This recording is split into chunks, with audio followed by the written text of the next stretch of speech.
Bananas, palm oil, and shoes. These are some of the more common everyday items we use that were manufactured by child labor.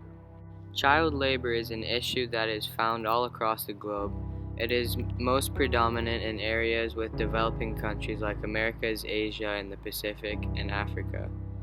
Africa is the most affected region by a landslide, as 19.6% of all children are enrolled in the workforce, or 72.1 million children. This is even more than the entirety of the United Kingdom's population. Africa and Asia are the most affected regions because they have the worst poverty in all of the world. And families need everyone to pitch in as much money as they can in order for them to survive.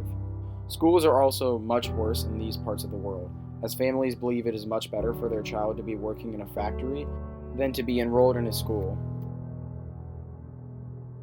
The usage of child labor has been common throughout history, but it peaked during the Industrial Revolution, as there was a very high demand for workers. Children were used in labor because they get paid less, are easier to control and manage, and their small size was fantastic in factories for repairing and fixing machines in tight places.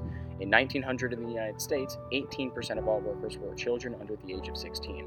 With this scary number, a new organization was created to combat child labor in the United States. They were called the National Child Labor Committee and tried to eliminate child labor by persuading companies and the public. After decades of long, hard-fought battles, the National Child Labor Committee finally won in 1938 as the United States banned all practices of child labor. They also the minimum pay wage per hour and created a maximum hours an employee could work.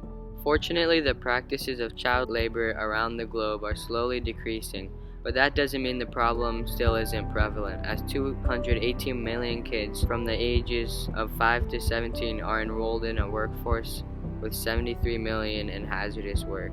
Some solutions to this problem are to increase the access and quality of education, and with this provide money incentives to families so that they will enroll their kids in schools rather than in a factory. Another way governments can help is by imposing trade sanctions on countries that use child labor. This is so that countries won't have anyone who trades with them. Some simple things you can do to help minimize the effects of child labor are to buy used products and buy products that have a Fair Trade certified, Fair Trade America, or the Good Weave label to ensure that they were not manufactured by child labor. If you wish to donate to help stop child labor, you can donate to one of the two links shown on screen here.